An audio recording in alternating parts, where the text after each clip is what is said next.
How's my pin, John? Looks good. Good. The tie's good, the pin's good. All right, then we're ready to go. Ready to go. Good afternoon, everyone. I hope you all had a great weekend. The President spent his weekend in a series of meetings with White House staff and advisors, planning for a full and productive week. On Saturday, as many of you saw, the President had a working lunch with several members of his team, including Homeland Security Kelly, Treasury Secretary Mnuchin, Commerce Secretary Ross, Veterans Secretary Shulkin, and members of his White House staff, during which they discussed immigration reform and their efforts to repeal and replace Obamacare. Over the weekend, the Vice President went down to Louisville, Kentucky. He was joined by Governor Matt Bevin for a listening session with over a dozen small business owners from Kentucky to discuss the burdens that Obamacare has inflicted on their businesses. The Kentucky business owners shared in detail how Obamacare is negatively affecting their businesses and reiterated their support for repealing our current healthcare system and replacing it with one that actually works. This morning, after receiving his intelligence briefing, the President led another listening session on healthcare with Secretary of Health and Human Services, Dr. Tom Price. The President and Secretary Price heard from 9 concerned Americans from across the country who have been failed by the broken promises of Obamacare, as well as 2 doctors who have seen their patients suffer from the law's misguided rules and requirements. This listening session was another important step in the process of crafting and implementing an effective patient-centered healthcare. Americans have been watching their healthcare costs skyrocket, while their choices of providers, insurances, and insurers have dwindled for years. They've received those cancellations in the mail many as 3 times. They've seen urgent care and emergency rooms filled with people who can't afford their high deductibles and resorted to enduring the pain or sickness until they had no choice but to go to a hospital. They've had family members with chronic pre-existing conditions whose cost of health care has more than doubled. And they've been forced to let go of valued employees or frankly unable to hire more due to staggering workers' compensation increases. The President campaigned on a pledge to repeal and replace this unraveling system. The American Health Care Act is one part of fulfilling this pledge. It's far from the only one. He's using administrative action to provide essential regulatory relief to insurers, increasing coverage choices, and providing lower premium options to individuals and families. He will continue to work with Congress on the additional legislation, part of this 3-pronged strategy to increase choice while decreasing prices, including allowing health insurance to be sold across state lines, adding to the list of healthcare-related costs patients conduct with their health savings accounts, streamlining the process at the FDA so that lower-priced generic medicine gets to the market faster, inviting small business to band together to negotiate for lower health insurance for all their employees, and reforming the medical malpractice lawsuit system so that doctors are not forced to perform unnecessary and costly procedure and tests out of fear of future litigation. Our healthcare system is large, complex, and critically important not only to the health of our citizens, but to the health of our economy. Through common sense, patient-focused reforms, the President will work with Congress to create a new system that doesn't impose a one-size-fits-all government knows best vision on the American people. We will empower the American people to make their own choices about health care that make them best work for themselves and their family, that will bring costs for everyone down. After the listening session, the President had lunch with Vice President Pence and Secretary of Transportation Chao. Later this afternoon, the President will welcome all of his confirmed cabinet members to the White House for their first cabinet meeting. This meeting is an important opportunity for the President to share his vision with the country with his cabinet members, providing direction for them to bring back to their agencies and departments to ensure that the entire administration is working towards the same goals. Unfortunately, this afternoon you'll see some empty chairs around the table representing the President's 4 nominees who've yet to be confirmed by the Senate. Secretary of Agriculture designee Governor Perdue, Secretary of Labor designee Alex Acosta, Director of National Intelligence designee former Senator Coates, and United States Trade Representative designee Robert Lighthizer. Senate Democrats have drawn out this entire process for way too long, and these key agencies and departments will not be represented at the President's first cabinet meeting. The President is confident that these unquestionable abilities of the confirmed cabinet members that will be in attendance, he is just as confident in the demonstrated quality of the 4 individuals who will not be able to attend. Their absence will clearly be felt as this administration comes together for the first time to receive guidance from and provide counsel to the President on these unique areas of jurisdiction. Following the cabinet meeting, the president will sign an executive order to reorganize the federal government. This order requires a thorough examination of every executive department and agency to identify where money is being wasted and how services can be improved and whether or not the programs are truly serving the American people. This is the beginning of a long overdue reorganization of the federal government and another significant step towards the president's often stated goal of making it more efficient, effective, and accountable to the American people. This evening, the president will have dinner with Secretary of State Tillerson and National Security Advisor McMaster. Also, he hopes to see Seema Verma confirmed as the administrator of senators for Medicare and Medicaid services, another unquestionably qualified nominee who's been shamelessly prevented from taking her position at a critical post. Let me just kind of touch on the week ahead. Tomorrow, based on the current forecast, we are currently in conversations and contact with officials in the Chancellor's office in Germany regarding the visit. We'll have an update regarding that visit later today. On Wednesday, the president will visit Detroit for a trip focusing on job creation and automobile manufacturing. He will meet with auto executives and workers and manufacturing suppliers, highlighting the need to eliminate burdensome regulations that needlessly hinder meaningful job growth. Also on Wednesday, the president will visit Nashville, where he will lay a wreath at President Andrew Jackson's tomb at the Hermitage. And as I told you last week, on Thursday, the president will welcome the Taoiseach of Ireland for the traditional St. Patrick's Day visit. I can also confirm that the Deputy Crown Prince of Saudi Arabia, Mohammed bin Abdulsalam, will have a meeting with the president on Thursday of this week. On Thursday. I will have further details on that visit for you soon. And on Friday, the president will travel to Mar-a-Lago for the weekend. Finally, the president is aware of the forecast for the storm that's currently threatening the Northeast. The president has been briefed by his Homeland Security advisor and the acting FEMA administrator on storm preparations. He has directed his intergovernmental affairs staff to remain in contact with governors and mayors in the path of the storm. He has directed his acting FEMA administrator to lean forward and be prepared to help states should they require federal assistance. We urge everyone to listen to state and local leaders and public safety officials to follow their warning and closure notice. They are the best source of information during that storm. With that, I'd be glad to take your questions. John. Sean, if I could come back to the U.S. Attorney for the Southern District of New York, Preet Bharara, who was asked to resign along with 45 other U.S. attorneys. The president seemed to indicate not too long ago that he wanted Mr. Bharara to stay on in that job, that he was asked to resign like the other attorneys, and then he says he was fired on Saturday when he refused to resign.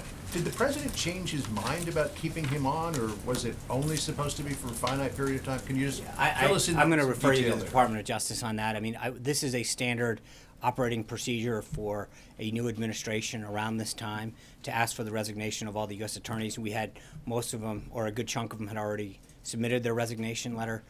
This is just the final swath of individuals who had not at this time.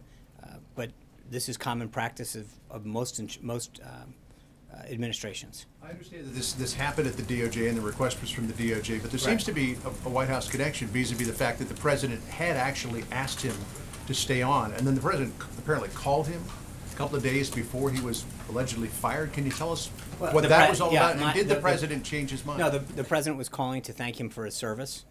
This is a standard, as I said, a standard action that takes place at most administrations. Then Attorney General Reno sent out an almost identical letter in 1993. The Bush administration sent out a similar one as well. So, I mean, this is a very common practice for all political appointees, not just in the Department of Justice, but throughout government when there's a turnover administration, to ask for all individuals to do that. Major. Sean, yesterday John McCain said the president should either provide information about the allegation he put on Twitter a week ago Saturday about his phones being tapped at Trump Tower, or retract the statement. Today's the deadline. What's the president going to do? Well, let's be clear. The Department of Justice was asked to send information down to Congress. It wasn't the White House that was asked to do that. Just so we're clear as far as what the request was. I understand that, and with the tweet, hold on. As Senator McCain said, Right. to clear this up. And I think if you look at the president's tweet, he said very clearly, quote, wiretapping, in quotes. There's been substantial discussion in several reports. The Brett Baer from Fox, from John's, on March 3rd, talked about evidence of wiretapping. There's been reports in the New York Times and the BBC and other outlets about other aspects of surveillance that have occurred. The president was very clear in his tweet that it was, wiretapping. That spans a whole host of surveillance types of options. The House and the Senate intelligence committees will now look into that and provide a report back. But I think that there has been numerous reports from a variety of outlets over the last couple months that seem to indicate that there has been different types of surveillance that occurred during the 2016 election. And so what you're saying is the president doesn't have an obligation to provide any No, I'm not evidence? saying that at all. Not at all. What I'm saying is the request that was made from the House was to the Department of Justice. I think that that's an appropriate question to ask them. What I'm telling you is, from a White House perspective, there's no question that there have been an abundance of reports regarding surveillance and other type of activities that occurred during the 2016 election. And that leads us to believe that the president's only evidence are these No, reports. that leads you to believe that. I'm saying to you, right, and I'm saying to you is that what we made clear on that Sunday was that the House and Senate Intelligence Committees have the means, the process, and the access to go in and look at the entirety of the evidence that's being presented to them and make a determination that they can report back to us. Sean. Yeah. Thanks, Sean. Following up on Major's question, does the president feel he has an obligation, once the investigation is over, to release some sort of statement in response to whatever the findings are? That's my first question. I have a second one for you. Well, let's get there first. I think to start to presume what the outcome is going to be before the House and the Senate look at all of the evidence and information and reports that are presented to them would be a bit presumptuous. So I think let's slow down a little, let them look at everything, and then let them make some determinations. My second question for you, has President Trump donated his paycheck from the month of February like he promised to do during the campaign?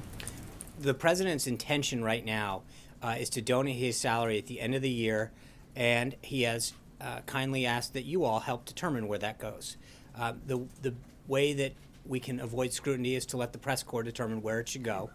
He will, We have a few ideas. in all seriousness, I think his view is he made a pledge to the American people. He wants to donate it to charity, and he'd love your help to determine where it should go. Might I suggest the Correspondence Association for a scholarship? That would be a great way. Journalism scholarship. That'd be a great way to do it. Rob. Thanks a lot, Sean. I wanted to follow up with you on questions regarding Michael Flynn, who's no longer in the administration. There's a 5-year lobbying ban that's been imposed upon all Trump administration employees. Right.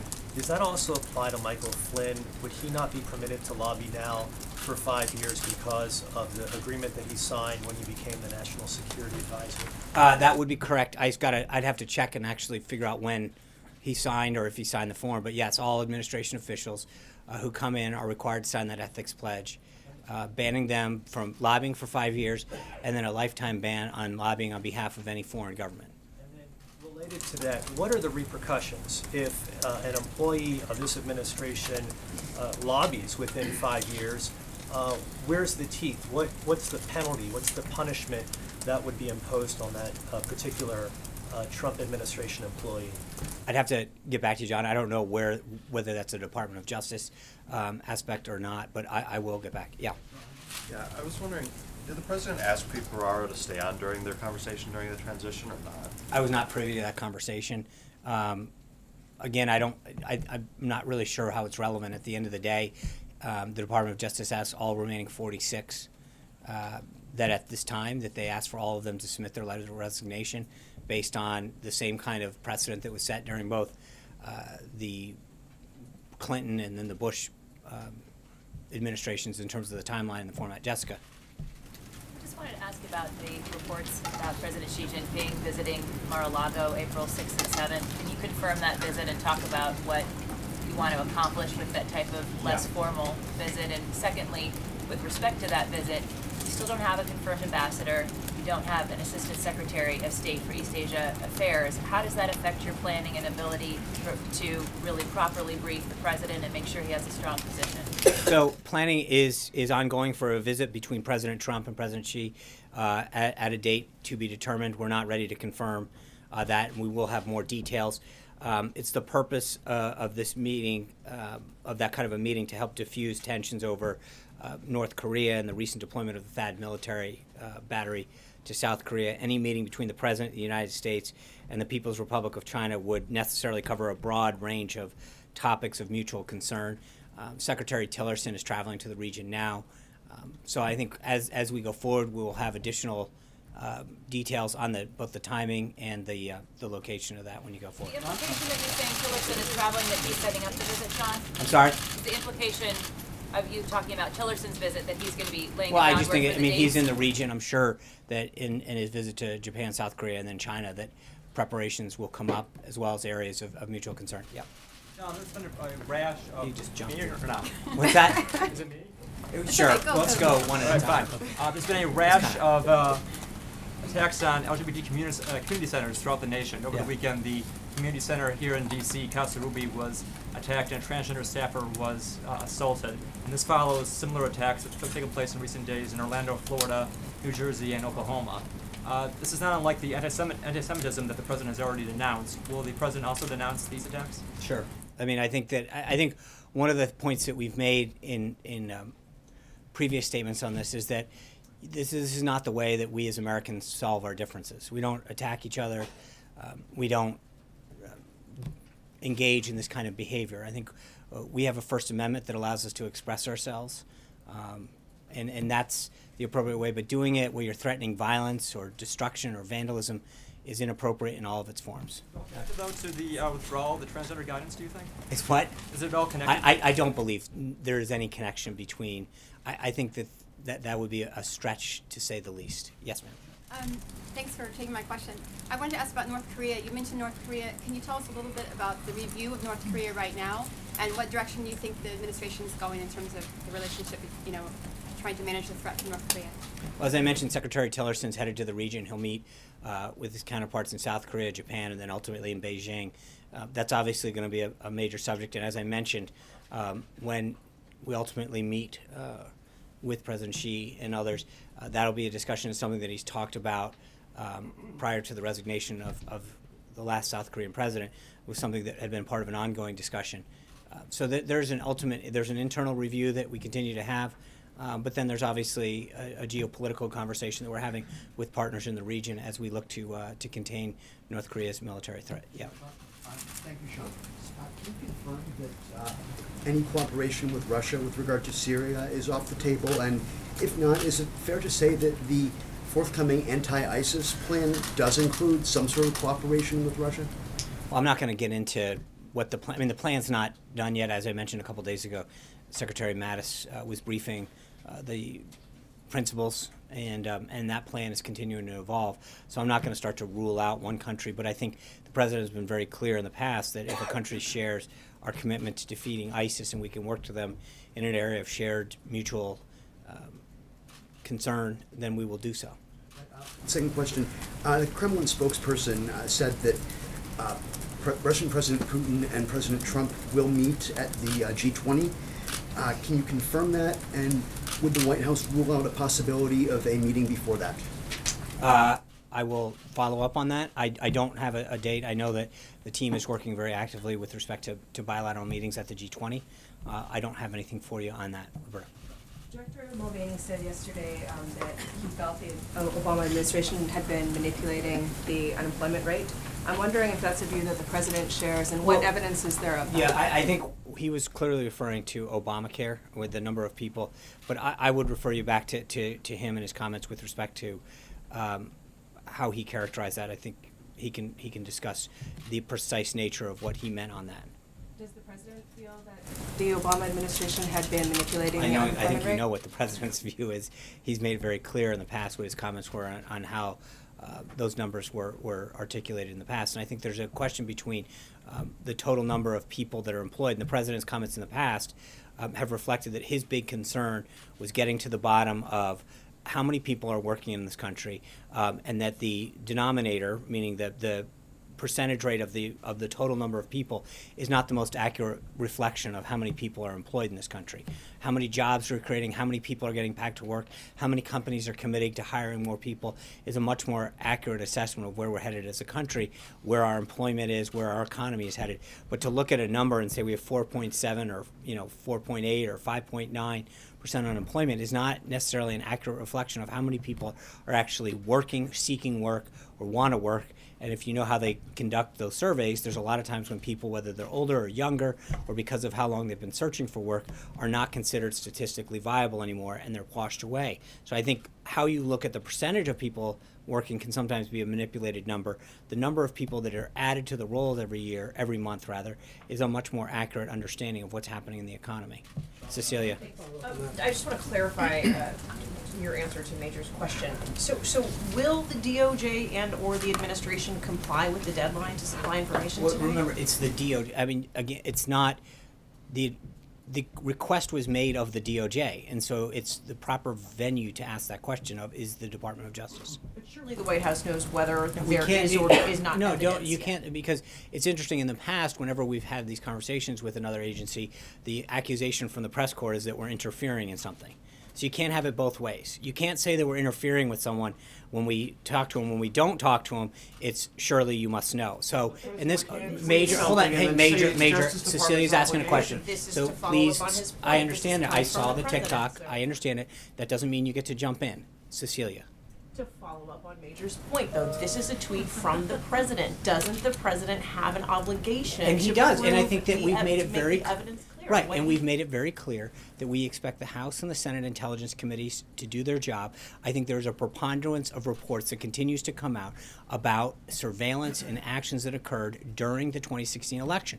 Once they come up with their report, and it was asked earlier today, I think we can talk about the conclusions of that report. But at this time, you can't say that we're going to shift it off to the House and the Senate and then comment every day. That was the entire goal of asking them to look into this further. But will the DOJ comply with I- this that- deadline today? I understand. My understanding is that they will, but again, I would ask them what their intention is, and I believe there are certain things that they can and can't do in terms of classification and stuff. But I would leave it up to the Department of Justice to answer for the Department of Justice. Caitlin. How is the press making Obamacare look good? Well, I think when you see some of these comparisons that occur and they talk about who's going to win and who's going to lose, it misses a lot of the competition that's going to take place. It doesn't talk about the increased choice. I mean, right now, as the president has noted, as Secretary Price has noted, in a third of all counties in 5 states, you have one choice. Those analysis that are very trying to look at how much you'll pay and how much you won't, don't take into consideration the competition that's going to occur, the choice that's going to occur. I mean, right now you have one choice in a lot of places. You have no decision about how much you're going to pay and what you're going to get. Choice allows you to determine what scale of health care you need, what kind of package is good for you, your family, or for your business. And when you look at a lot of these analysis, when you open up various major papers, they make it seem so simple. It's what are you going to get? How much are you going to get paid for in this plan? How much are you going to get paid for under the current plan? It misses an entirety of the whole process, which is that you don't have competition. Number one. Number two, and the bigger point that I think the president and a lot of others are getting to is that the system is failing on its own. It makes it seem like it's all rainbows and puppies. At the end of the day, if you have a card and you're getting a subsidy, but you're not getting care, you have nothing.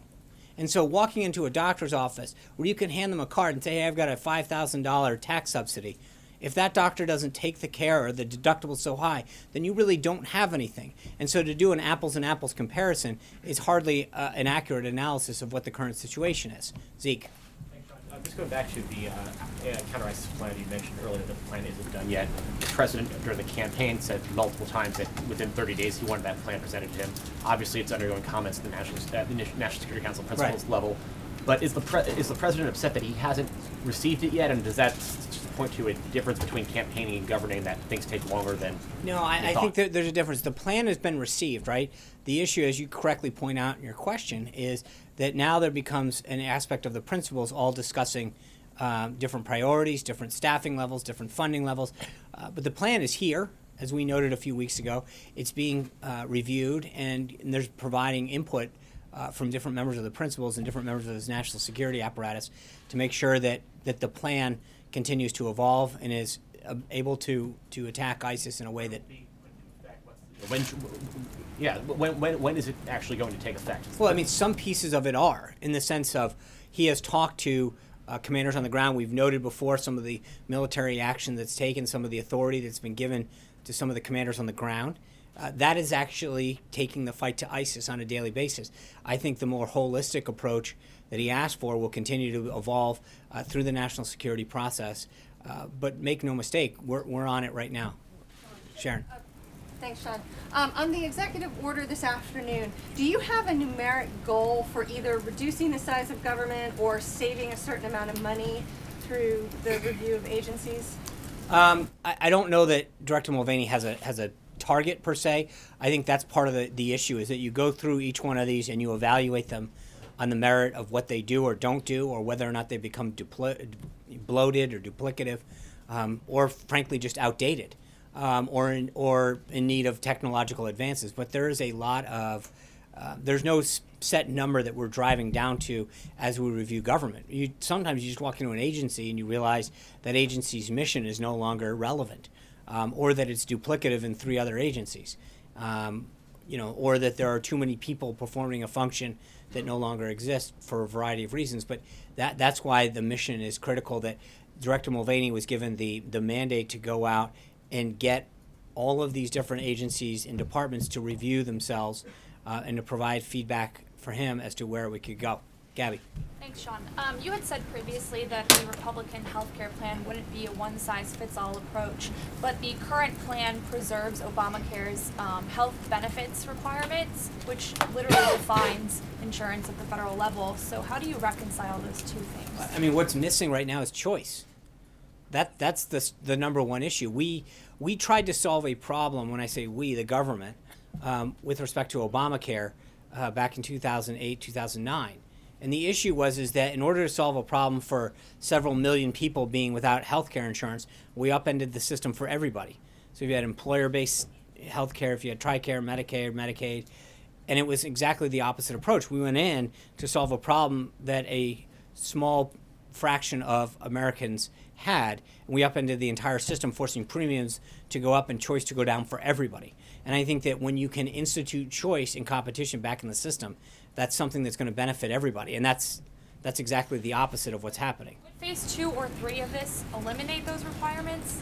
I think phase 2, the administrative phase, will look at a lot of those requirements, and then phase 3, and again, they're not necessarily, they can run concurrently, and I think the House is looking at starting a lot of that legislation. And so, and Dr. Price is already starting to look through a lot of that administrative aspect of it as well at HHS, and figure out how do we start to achieve some of this, unravel some of these pieces that are there, but instilling choice and competition, allowing people to buy their insurance over state lines, allowing small businesses to pool, allowing the expansion of health savings accounts, are all of those kind of factors that are going to drive down cost, but also having the insurance companies be able to offer additional choices and options for people is in itself going to be a huge bonus. Charlie.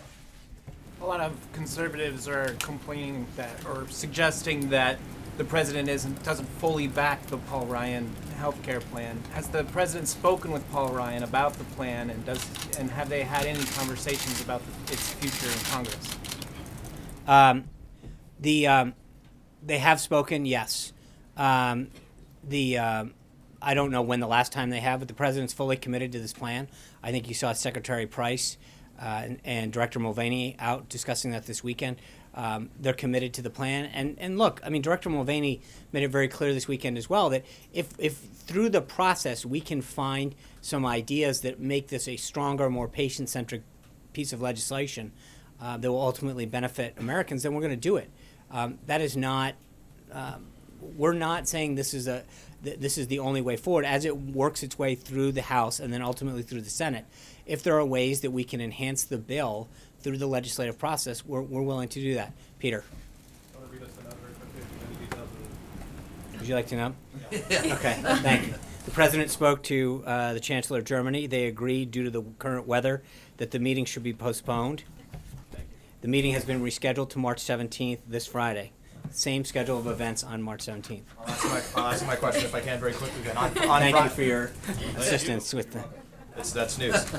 You spoke on behalf of the president, quoting him on the jobs report on Friday. You said they may have been phony in the past, but it's very real now. I guess the question is... They are very real now. They are very real now. The question Just want to simply make sure you get it right. when should Americans trust the president? Should they trust the president? Is it phony or real when he says that President Obama was wiretapping? Well, again, let's get back. I think there's two things that are important about what he said. I think recognizing that it's the Obama, he doesn't really think that President Obama went up and tapped his phone personally. I think, but I think there's no question that the Obama administration, that there were actions about surveillance and other activities that occurred in the 2016 election.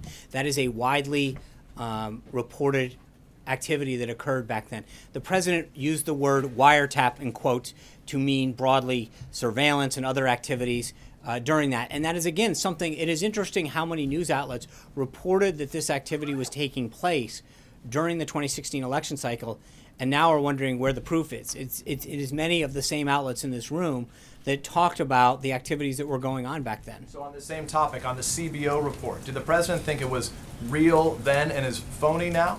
What CBO report? On the expectation the CBO report is coming out, about which you said, if you're looking at the CBO for accuracy, you're looking in the wrong place. 3 years ago, you said of the CBO report that it confirms Obamacare is bad for the economy. So the question Well, is... it was bad for the economy. Okay, so the bottom line is, the question No. is, was it But- real but then and is now but- phony? As you said, it's not the Right, place so to let's find look at accuracy. Okay, so let's look at the CBO's projection.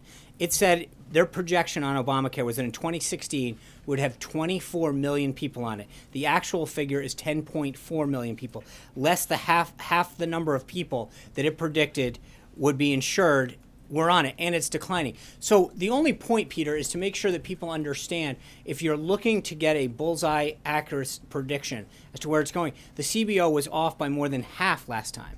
So it's not, this is not about what my understanding or my belief of the CBO is. The last time they did this, they were wildly off, and the number keeps declining.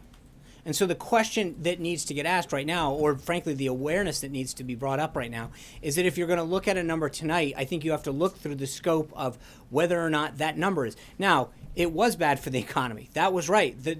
You can glean that in terms of the direction, what the impact that it had. But as far as their numbers go, on the number of people that they predicted back then would be covered now, they were off by more than half. I guess the question is, when can we trust the president when he says something's Wait, phony hold or on, when he says it's you real? asked a question about CBO, and now you're conflating it with the question of the president. No, I the asked question the is about wiretapping first. Okay. And then we went on to CBO. So the question in simple terms is, when he says something is, when he says something, can we trust that it's real? Yes. Or should we assume that it's phony? Well, no. Suggest that it's real. How Absolutely. can we believe that it's real when you just told us that it was phony then, Wait, but now I it's did real? not tell you that, Peter, and you're trying. Us on Friday that the president said, you didn't, the president said the numbers were phony then, but they're very real now. So how can we trust Well, I also anything mean, I think he says that there's a that big. he won't later say, but- actually, it was the hold opposite? Hold on.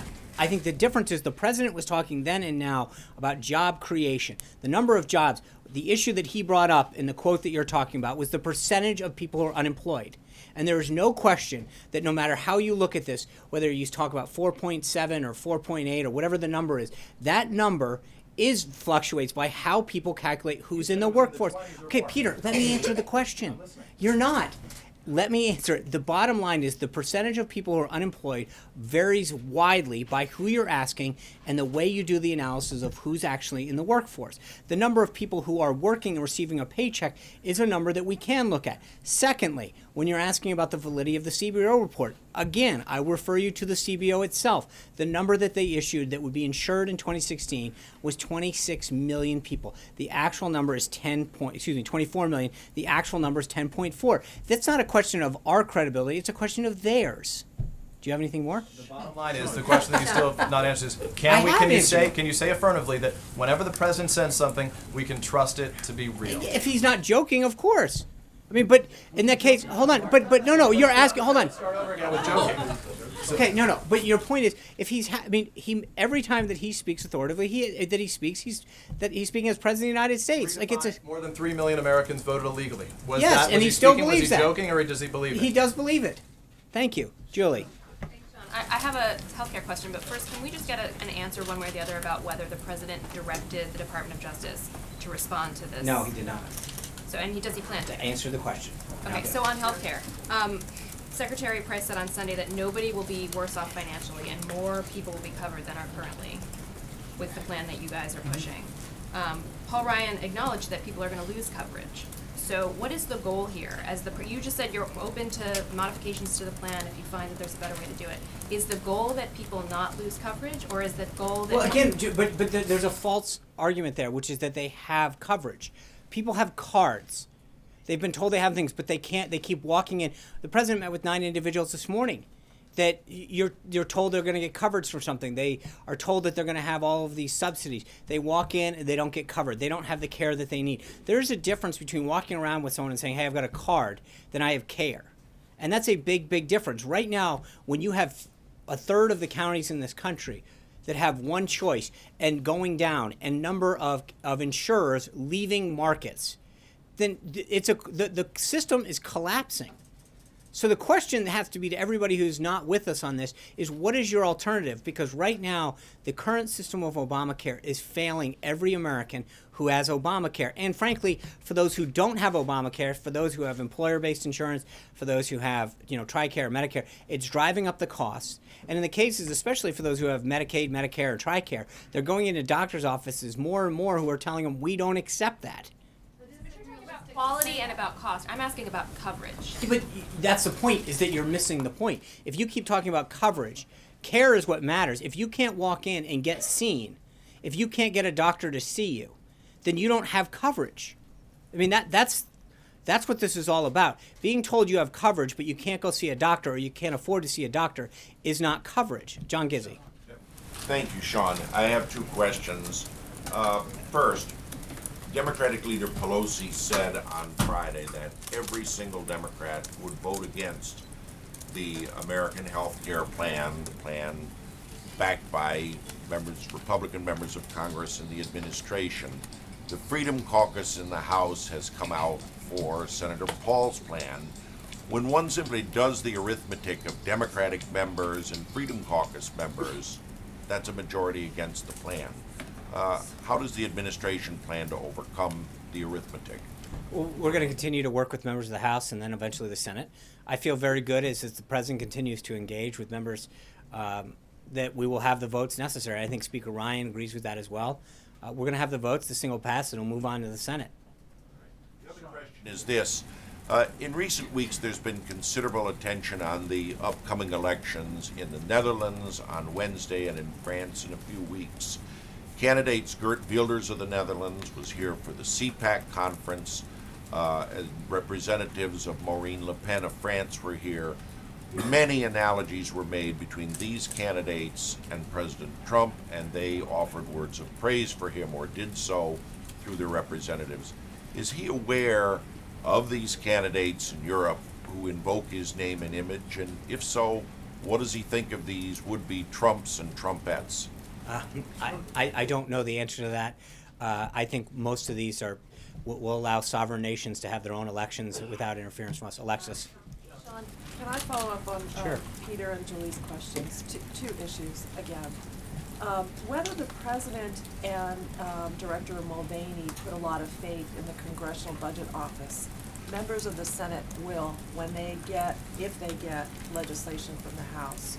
So my question is, what does the president and the administration intend to do to establish to senators' satisfaction that the numbers coming out of the Congressional Budget Office, which the president will question, are not substantial and can be countered by other information? In other words, is OMB doing its own score? Is the president relying on a think tank to counter the messaging? Because senators are already indicating that they will put weight in the CBS score.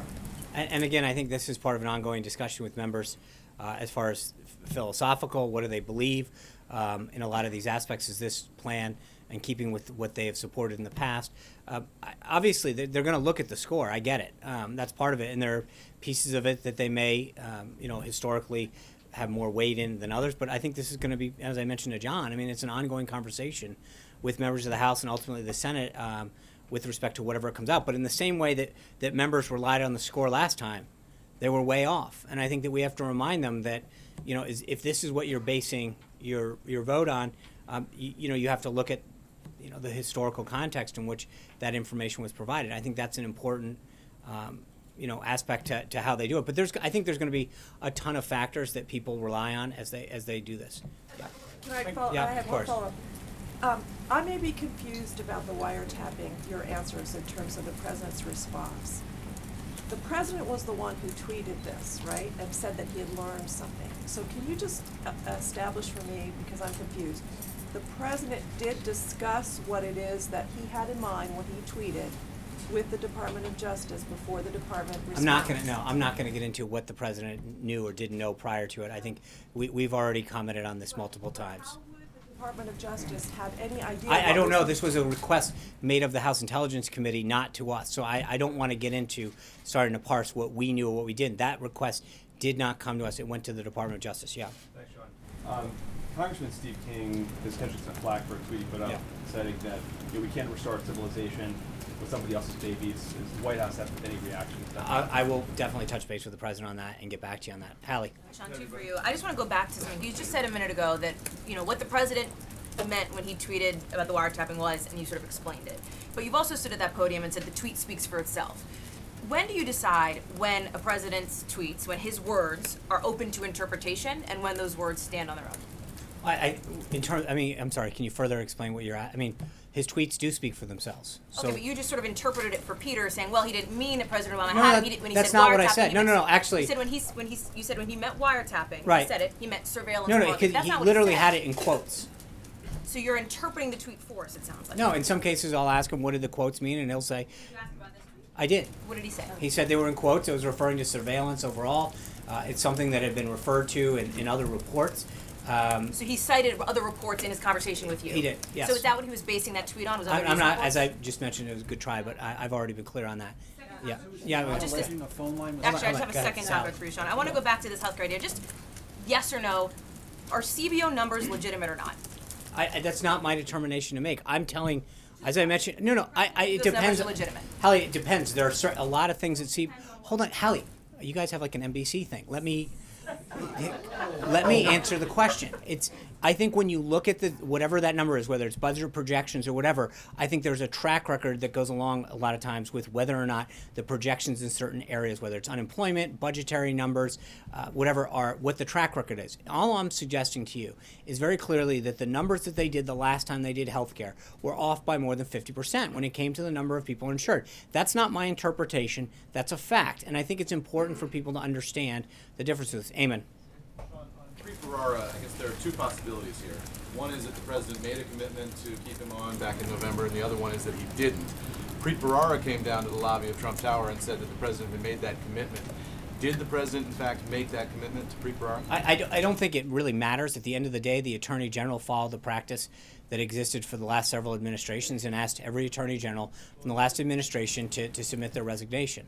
So, I mean, matters to it the is... ongoing investigations, and it also matters in the sense that the president made a commitment. If he made a commitment, why did he change his mind? Why did he go back on that? Well, again, as I mentioned earlier, he called him to thank him for his service last week. He followed in the past practice of last several administrations and asked everybody to step down, and I think that's the appropriate thing. Yeah. Sean, but what Sorry. changed Thank between you. November and now? Jeff, I called on someone. Thank you. Sean, thank you. Ronica Cleary from Fox 5. Thank you. I have two questions. Mm-hmm. The first, I think especially in light of what has happened in the room here today, the president tweeted this morning that much of the media is being rude and that we should be nice. So That's my nice. question is it our job to be nice, and do you think we're nice? Well, thank you, Veronica. I will just leave it at this. I think that I've been asked for my personal opinion several times. That's not my job. I don't get up here to speak for myself. I speak for the president. I think that he has been very clear that he doesn't believe some of the behavior and the reporting has been appropriate. And as to Hallie's point, I will let the tweet speak for itself. Veronica, number two. Second question. But this is about you. The interaction you had at the Apple store this weekend. What would be, I guess, your message to individuals who want to maybe? I see that woman was, you could argue, very aggressive. If somebody doesn't want to be aggressive and has a question for you, what would be your kind of message to a regular citizen that has an issue? Ask it. I interact with individuals all day long. 99% of them are pleasant, even with people who may not agree with our philosophy or programs or whatever.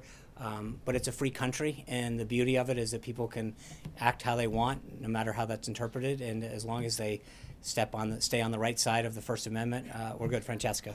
Thank Sean, you said that when the president said wiretapping in that tweet, he meant a whole host of surveillance types. So that we can be crystal clear, what surveillance types was he referring to then? What would you consider part of that range? Well, I mean, I think there's a whole host of tactics that can be used to monitor somebody, either through wiretap or other ways in which you can surveil somebody. We took that to mean monitoring his calls specifically. then What else would you include? I in that think range? there's a whole host of things that fall into that category. So I'm not sure how you took it, but I think there is a wide range of ways in which somebody can be monitored or followed up on, and I think that if you contacted, one of the law enforcement agencies, they will provide you with a whole host of ways. Thank you all. Be safe tomorrow with the snow.